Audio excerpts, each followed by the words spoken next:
ಓಂ ಶ್ರೀ ಗಣೇಶಾಯ ನಮಃ. ಸ್ನೇಹಿತರೆ ನಮಸ್ಕಾರ. ಧಾರ್ಮಿಕ ಮಾಹಿತಿ ಕನ್ನಡ ಯೂಟ್ಯೂಬ್ ಚಾನಲ್ಗೆ ನಿಮ್ಮೆಲ್ರಿಗೂ ಆತ್ಮೀಯ ಸ್ವಾಗತ. ಇಂದು ನಾವು 2026 ಜನವರಿ ತಿಂಗಳ ಮಿಥುನ ರಾಶಿಯ ಬಗ್ಗೆ ಒಂದು ಸಂಪೂರ್ಣವಾದ ಭವಿಷ್ಯವನ್ನು ಈ ಒಂದು ವಿಡಿಯೋದಲ್ಲಿ ನೋಡ್ತಾ ಬರೋಣ. ಸೊ ಮೊದಲನೇದಾಗಿ ಮಿಥುನ ರಾಶಿಯವರು ತುಂಬ ಆ್ಯಕ್ಟಿವ್ನೆಸ್ ಇರುತ್ತೆ, ಚುರುಕಿರ್ತಾರೆ, ಬುದ್ಧಿವಂತರಾಗಿರ್ತಾರೆ, ಮಾತಲ್ಲಿ ತುಂಬ ಚಾತುರ್ಯ ಹೊಂದಿರತಕ್ಕಂಥವ್ರು, ಹೊಸ ವಿಚಾರಗಳನ್ನು ಬೇಗ ಕಲಿತಾರೆ. ಸೊ ಯಾರನ್ನಾದರೂ ನೀವು ಜಸ್ಟ್ ನಿಮ್ಮ ಮಾತಿಂದನೇ ಹೊಲಿಸ್ಕೊಳ್ಳೋ ಅಂಥ ಶಕ್ತಿ, ಒಂದು ಮ್ಯಾಗ್ನೆಟಿಕ್ ಪವರ್ ನಿಮ್ಮ ಹತ್ರ ಇದೆ ಅಂತಲೇ ಹೇಳ್ಬೋದು. ಬಟ್ ಪ್ರಾಬ್ಲಮ್ ಏನಂದರೆ ಅತಿ ಯೋಚನೆ ಮಾಡ್ತೀರಾ, ಮನಸ್ಸಿಗೆ ಗೊಂದಲದಲ್ಲಿರ್ತೀರ, ಒಂದೇ ಟೈಮಲ್ಲಿ ಎರಡೆರಡು ಡಿಸಿಷನ್ ತೊಗೊಂಡು ಪ್ರಾಬ್ಲಮ್ಮೇ ಸಿಕ್ಕಾಕೊತೀರ. ಸೊ 2026 ಜನವರಿ ತಿಂಗಳಲ್ಲಿ ಯಾವ ಥರ ಇದೆ ಅನ್ನೋದನ್ನ ನಾನು ನೋಡೋಣ. ಸೊ ಮೊದಲನೇದಾಗಿ ಟೋಟಲಿಗೆ ಈ ಒಂದು ಜನವರಿ ಏನಿದೆ ನಿಮಗೆ ಪ್ರೆಷರ್ ಇರುತ್ತೆ, ಕನ್ಫ್ಯೂಷನ್ಸ್ ಇರುತ್ತೆ, ಡಿಸಿಷನ್ ತೊಗೊಳೋದ್ರಲ್ಲಿ ಸ್ವಲ್ಪ ಕಷ್ಟ ಇರುತ್ತೆ. ಬಟ್ ನಿಮಗೆ ಜನವರಿ 15 ಮೇಲೆ ಪರಿಸ್ಥಿತಿ ನಿಮ್ಮ ಕೈಗೆ ಸಿಗುತ್ತೆ, ಆಯಿತಾ. ಈ ತಿಂಗಳು ನಿಮಗೆ ಒಂದು ಪಾಠ ಕಲಿಸೇ ಹೋಗೋದು. ಮಾತು ಕಡಿಮೆ ಮಾಡಿ, ಬುದ್ಧಿ ಹೆಚ್ಚು ಬಳಸಿ ಕೆಲಸ ಮಾಡಿ ಅನ್ನೋದನ್ನೇ ಈ ಒಂದು ತಿಂಗಳು ನಿಮಗೆ ಹೇಳ್ಕೊಡೋದು. ಸೊ ಇವಾಗ ನಾವು ಉದ್ಯೋಗದ ಬಗ್ಗೆ ನೋಡೋದಂದರೆ, ಕೆಲಸ ಮತ್ತು ಉದ್ಯೋಗ ಈ ಒಂದು ವಿಷಯ ಬಗ್ಗೆ ಮಾತಾಡಬೇಕು ಅಂತಂದರೆ, ಕೆಲಸದ ಒತ್ತಡ ಸ್ವಲ್ಪ ಜಾಸ್ತಿ ಇರುತ್ತೆ. ಮೇಲಧಿಕಾರಿಗಳ ಜೊತೆ ನೀವು ಮಾತಾಡೋದು ಕಡಿಮೆ ಮಾಡಿ, ನಿಮ್ಮ ಸೀನಿಯರ್ಸ್ ಜೊತೆ ಕೆಲಸ ಜಾಸ್ತಿ ಮಾಡಿ. ಮೇಯ್ನ್ ಮಾತು, ನಿಮ್ಮ ಶಕ್ತಿಯನ್ನು ತೋರಿಸ್ಕೊಳ್ಳೋಕ್ಕೆ ಒಂದು ಒಳ್ಳೆಯ ಅವಕಾಶ ಈ ತಿಂಗಳಲ್ಲಿ ನಿಮಗೆ ಸಿಗುತ್ತೆ. ಆಫೀಸಲ್ಲಿ ರಾಜಕೀಯ ನಡೀತಾ ಇರುತ್ತೆ, ಅನಗತ್ಯ ವಾದ ಮಾಡೋಕ್ಕೆ ಹೋಗ್ಬೇಡಿ. ಮಾತಿನ ಮೂಲಕ ನಿಮ್ಮ ಒಂದು ಈಗೋ ಕ್ಲಾಶ್ ಆಗೋಂಥ ಚಾನ್ಸಸ್ ಇದೆ. ಇದೆಲ್ಲದರಿಂದ ನೀವು ದೂರ ಇದ್ದರೆ ತುಂಬ ಒಳ್ಳೆಯದು. ಇನ್ನು ಜಾಬ್ ನೀವೇನಾದರೂ ಚೇಂಜ್ ಮಾಡಬೇಕು ಅಂತ ಅಂದ್ಕೊಂಡಿದ್ದೀರಾ ಅಥವಾ ಬೇರೆ ಕಡೆ ನೀವು ಜಾಬ್ಗೆ ಅಪ್ಲೈ ಮಾಡಿದ್ದೀರಾ ಅಂತಂದರೆ, ದಯವಿಟ್ಟು ಜನವರಿ 15ನೇ ತಾರೀಕಿನವರೆಗೂ ಯಾವುದೇ ರೀತಿಯ ಜಾಬ್ ರಿಸೈನ್ನ ಮಾಡೋಕ್ಕೆ ಹೋಗ್ಬೇಡಿ. 3ನೇ ತಾರೀಕಿಂದ 14ನೇ ತಾರೀಕುವರೆಗೂ ನೀವು ಬೇಕಾದರೆ ಬೇರೆ ಕಡೆ ಅಪ್ಲೈ ಮಾಡಿ. ಜನವರಿ 15 ಆದಮೇಲೆ ನಿಮಗೆ ಇಂಟರ್ವ್ಯೂ ಕಾಲ್ಸ್ ಬರುತ್ತೆ, ಆಫರ್ ಲೆಟ್ರ್ ಬರುತ್ತೆ. ಇವೆಲ್ಲ ಆಗೋಂಥ ಚಾನ್ಸಸ್ಸು ಜನವರಿ 15 ಮೇಲೆ, ಅಂದರೆ ಜನವರಿ 2ನೇ ವಾರದ ಮೇಲೆ ಇರುತ್ತೆ. ಇವೆಲ್ಲ IT, ಬ್ಯಾಂಕಿಂಗ್, ಮೀಡಿಯಾ, ಸೇಲ್ಸ್ಮ್ಯಾನು, ಟೀಚಿಂಗು ಈ ಫೀಲ್ಡಲ್ಲಿ ಇರ್ತಕ್ಕಂಥವ್ರಿಗೆ ಮಾತ್ರ ಅನ್ವಯಿಸುತ್ತೆ. ಇನ್ನು ಓನಾಗಿ ಬಿಸ್ನೆಸ್ ಮಾಡ್ತಿದ್ದೀರಾ ಅಂತಂದರೆ, ನಿಮಗೇನಾದರೂ ಹಳೆ ಗ್ರಾಹಕರಿದ್ದಾರೆ, ನಿಮ್ಮ ಒಬ್ಬ ಕ್ಲೈಂಟ್ಸ್ ಇದ್ದಾರೆ ಅಂದರೆ ಅವ್ರ ಕಡೆಯಿಂದ ನಿಮ್ಗೆ ಲಾಭ ಆಗುತ್ತೆ. ಅದೆಲ್ಲ ಮಾತಿನ ಮುಖಾಂತರನೇ ಡೀಲ್ ಫೈನಲ್ ಆಗೋಂಥ ಚಾನ್ಸಸ್ ಇದೆ. ಆನ್ಲೈನ್ ಆಗಲಿ, ಕನ್ಸಲ್ಟೆನ್ಸಿ ಆಗಲಿ, ಈ ಒಂದು ಕೆಲಸದಲ್ಲಿ ಸ್ವಲ್ಪ ಬೆಳವಣಿಗೆ ಈ ತಿಂಗಳಲ್ಲಿ ಇದೆ. ಇನ್ನು ಫೈನಾನ್ಸ್, ಹಣಕಾಸು ಸ್ಥಿತಿ ಬಗ್ಗೆ ಮಾತಾಡೋದಾದರೆ, ಜನವರಿ ತಿಂಗಳು ನಿಮಗೆ ಸ್ಲೋ ಇರುತ್ತೆ, ಬಟ್ ಪರ್ಮನೆಂಟ್ ಇರುತ್ತೆ. ಹಳೆ ಸಾಲ ವಾಪಸ್ ಬರ್ಬೋದು.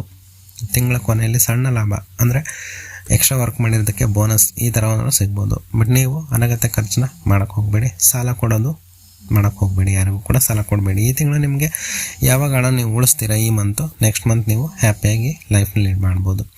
ಪ್ರೀತಿ ಬಗ್ಗೆ ಮಾತಾಡೋದಾದರೆ, ಮಿಥುನ ರಾಶಿಯವ್ರಿಗೆ ಮಾತೆ ನಿಮಗೆ ಒಂದು ಎಕ್ಸಾಮ್ ಇದ್ದಂಗೆ.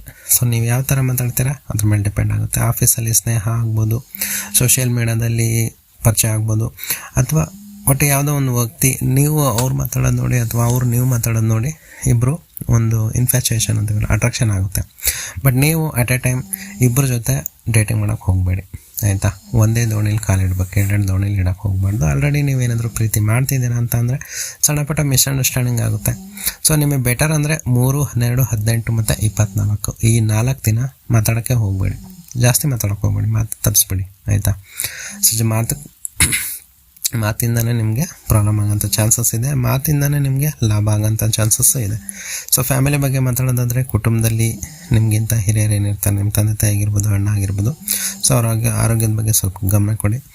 ಮನೆ ವಿಚಾರದಲ್ಲಿ ಚರ್ಚೆ ಅವರೆಲ್ಲ ಆಗ್ತಾ ಇರುತ್ತೆ. ಸೊ ಮಾತಿನಲ್ಲಿ ಸ್ವಲ್ಪ ಸಂಯಮ ಇದ್ದರೆ ಒಳ್ಳೆಯದು. ಇನ್ನು ಆರೋಗ್ಯದ ಬಗ್ಗೆ ಮಾತಾಡೋದಾದರೆ, ನಿದ್ದೆ ಸ್ವಲ್ಪ ಕಡಿಮೆ ಮಾಡ್ತೀರಾ, ಸೊ ನಿದ್ರೆ ಕೊರತೆ ಇರುತ್ತೆ. ಮೊಬೈಲ್ ಜಾಸ್ತಿ ಬಳಕೆ ಮಾಡೋಕ್ಕೆ ಹೋಗಬೇಡಿ.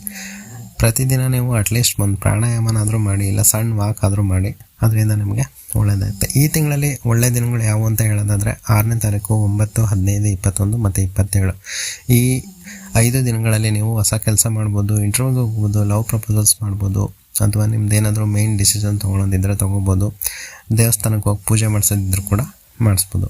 ನಿಮಗೆ ಬ್ಯಾಡ್ ಡೇಸು, ಕೆಟ್ಟ ದಿನಗಳು ಯಾವುವು ಅಂತ ಹೇಳೋದಾದರೆ, 3, 12, 18, 24 ಈ ಒಂದು 4 ದಿನ ಏನಿದೆ, ನೀವು ಜಾಬ್ ರಿಸೈನ್ ಮಾಡೋಕ್ಕೆ ಹೋಗಬೇಡಿ, ಏನು ಖರೀದಿನೂ ಮಾಡೋಕ್ಕೆ ಹೋಗಬೇಡಿ, ಇನ್ವೆಸ್ಟ್ಮೆಂಟ್ ಮಾಡೋಕ್ಕೆ ಹೋಗಬೇಡಿ, ಜಗಳ ಮಾಡೋಕ್ಕೆ ಹೋಗಬೇಡಿ. ಇವೆಲ್ಲ ನಿಮಗೆ ಪೊಲೀಸ್ ಕೋರ್ಟು ಎಳೆಯೋಂಥ ಪ್ರಾಬ್ಲಮ್ ಇರುತ್ತೆ. ಸೊ ಅಲ್ಲಿವರೆಗೂ ತಗೊಂಡು ಹೋಗಬೇಡಿ. ಲಕ್ಕಿ ಡೈರೆಕ್ಷನ್ ಬಂದು ನಿಮಗೆ ನೀವೊಂದು ಕ್ಯಾರಿಯರ್ ಅಂದರೆ ಉದ್ಯೋಗಕ್ಕೆ ಹೋಗೋದಾಗಲಿ ಅಥವಾ ಇಂಟರ್ವ್ಯೂಗೆ, ಸೊ ಉದ್ಯೋಗ ಅಂದರೆ ಇಂಟರ್ವ್ಯೂ ಎಲ್ಲ ಬರುತ್ತೆ.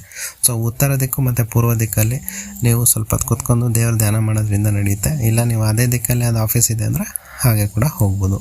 ದಕ್ಷಿಣ ಮತ್ತು ಪಶ್ಚಿಮ ದಿಕ್ಕನ್ನ ನೀವು ಈ ಒಂದು ದಿಕ್ಕಲ್ಲಿ ಕೂತ್ಕೊಂಡು ರೆಸಿಗ್ನೇಷನ್ ಕೊಡೋಕೆ ಹೋಗಬೇಡಿ. ಸ್ಯಾಲ್ರಿ ಡಿಸ್ಕಷನ್ ಬಗ್ಗೆ ಮಾತಾಡೋಕ್ಕೂ ಹೋಗಬೇಡಿ. ದಯವಿಟ್ಟು ದಕ್ಷಿಣ ಮತ್ತು ಪಶ್ಚಿಮ ದಿಕ್ಕು ಬಿಟ್ಟು ಉತ್ತರ ಮತ್ತು ಪೂರ್ವ ದಿಕ್ಕಲ್ಲಿ ಇವೆಲ್ಲ ಮಾತುಕತೆ ಆಡಿ ತುಂಬ ಒಳ್ಳೆಯದಾಗುತ್ತೆ. ನಿಮಗೆ ಲಕ್ಕಿ ಗಾರ್ಡ್ ಈ ಒಂದು ತಿಂಗಳಲ್ಲಿ ನೀವು ಶ್ರೀ ಗಣೇಶಾಯ ನಮಃ ಅಂತೇಳಿ, ಓಂ ಗಂ ಗಣಪತಾಯ ನಮಃ ಅಂತೇಳಿ ಪ್ರತಿದಿನ 11 ಸಲ ನೀವು ಜಪ ಮಾಡೋದ್ರಿಂದ ನಿಮಗೆ ಏನೇನು ಕೆಟ್ಟ ಫಲಗಳಿದಾವೆ ಅವೆಲ್ಲ ಸ್ವಲ್ಪ ಕಡಿಮೆ ಆಗುತ್ತೆ ಅಂತ ಹೇಳ್ಬೋದು. ಟೋಟಲಾಗಿ ನಿಮಗೆ ಈ ಒಂದು ಜನವರಿ ತಿಂಗಳಲ್ಲಿ ಹೇಳಬೇಕಂತ ಅಂದರೆ ಇದೊಂದು ನಿಮಗೆ ಎಕ್ಸಾಮ್ ಇದ್ದಂಗೆ ಈ ಒಂದು ಮಂತು ಮಿಥುನ ರಾಶಿಯವರಿಗೆ. ಸೊ ನೀವು ಜಾಸ್ತಿ ಮಾತಾಡಿ, ಆದರೆ ಮಾತಲ್ಲಿ ತೂಕ ಇರಬೇಕು. ಬುದ್ಧಿವಂತರಿಗೆ ಅದೃಷ್ಟ ಕೊಡೋ ತಿಂಗಳು ಅಂತಲೇ ಹೇಳ್ಬೋದು. ಈ ತಿಂಗಳಲ್ಲಿ ಮಾತಿನಲ್ಲಿ ಸ್ವಲ್ಪ ಸಂಯಮ ಇರಲಿ, ನಿರ್ಧಾರ ತೊಗೊಳ್ಳುವಾಗ ಸಹನೆ ಇರಲಿ. ಸರಿಯಾದ ದಿನ ದಿಕ್ಕು ಬಳಸಿದರೆ ಈ ತಿಂಗಳು ನಿಮ್ಮ ಜೀವನಕ್ಕೆ ಒಂದು ಟರ್ನಿಂಗ್ ಪಾಯಿಂಟ್ ಆಗೋದ್ರಲ್ಲಿ ಯಾವುದೇ ಡೌಟು ಕೂಡ ಇಲ್ಲ ಅಂತಲೇ ಅನ್ನಿಸುತ್ತೆ.